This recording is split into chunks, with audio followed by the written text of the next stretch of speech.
we'll get through this a little quickly because this story's been beaten to a pulp at this point, but people want to hear the Nova Scotian creator's perspective on this. And so Nova Scotia bans hiking and use of vehicles in woods as dry conditions raise wildfire fears.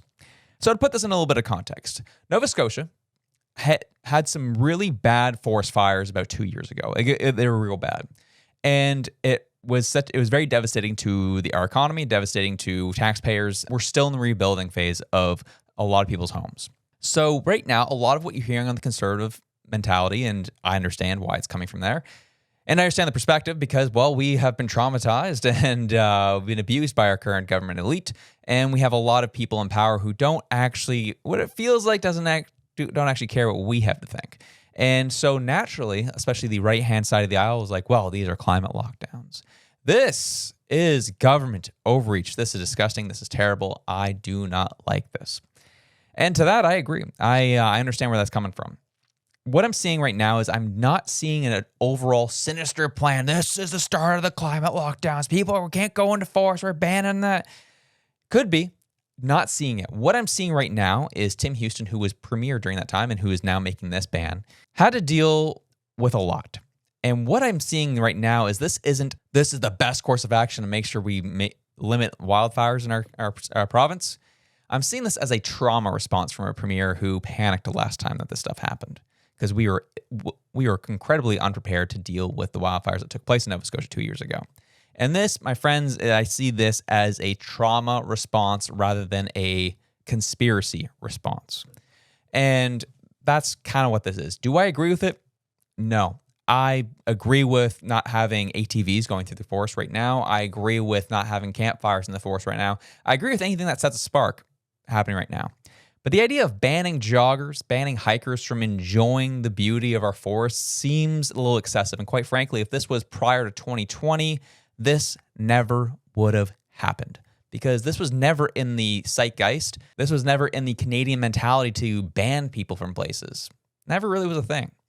We really stole that idea from communist China and how they dealt with COVID. So now that we experience that here in Canada, we now have premiers and leaders who are more willing to apply those types of measures to our provinces and to our nation. And people are upset because, well, it's a conservative premier. And I'm like, yeah, you're right. People feel the same way about Tim Houston. Some people feel about Doug Ford. And guess what? I'm one of those people. Guess what? They are leaders of the Progressive Conservative Party. Heavy on the progressive. The only thing that they're really conservative about in these parties is their finances to a degree. And even Doug Ford is terrible with the House. And even Tim Houston. He's trying to be fiscally conservative. He's going after trying to explore our natural resources, which no premier's ever done in our province's history. However, he's been putting us into debt trying to repair our healthcare system. So, you can see you can see that the way you want to see it. That's just kind of where things are at in Nova Scotian politics. So we come back to this story. Yeah, not a fan of banning hiking from the woods. However, I've been talking to rural Nova Scotians who really love the idea of this ban altogether because, again, trauma response. They saw how bad it got in 2023, and it has been an incredibly dry season in Nova Scotia. It has been exceptionally bad. I've actually been waiting for something like this to happen all summer because we've had next to no rain. And again, talking to rural Nova Scotians, they are very much in favor of this because, well, they'll be essentially on the front lines if wildfires do break out. But again, it's a Nova Scotian trauma response from my perspective. Not saying that's the truth, not saying that's the gospel, but that's just my perspective of what I've been seeing over the past couple of years in our beautiful province. So as I said, do I think this is an overreach? Yes. I don't think we should be banning hiking and people walking through the woods. A $25,000 fine is excessive. That is communist China style politics. I'll be honest with that. However, logical bans like, again, gas-powered vehicles in the forest, having campfires in the forest, yes, let's limit those. But the idea of people walking a little too fast might cause some friction and things are going to light up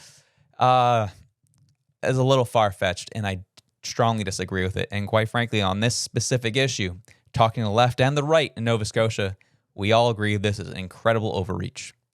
And that, my friends, is the beauty of conservative politics, for the most part, is we have no problem criticizing our quote-unquote side.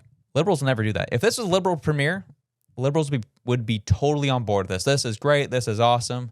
Because it was a PC, a conservative premier, all of a sudden people on the left are a little more free to criticize the decision, and people on the right are also very much criticizing the decision. And that's kind of where things at, and that's where I'll leave that for now. But I just wanted to hit on that of where things are at. I'm not a fan of it. However, I understand where it's coming from. I disagree with it. And quite frankly, it is an overreach. And again, this decision never would have been reached prior to 2020, which tells me this is not a great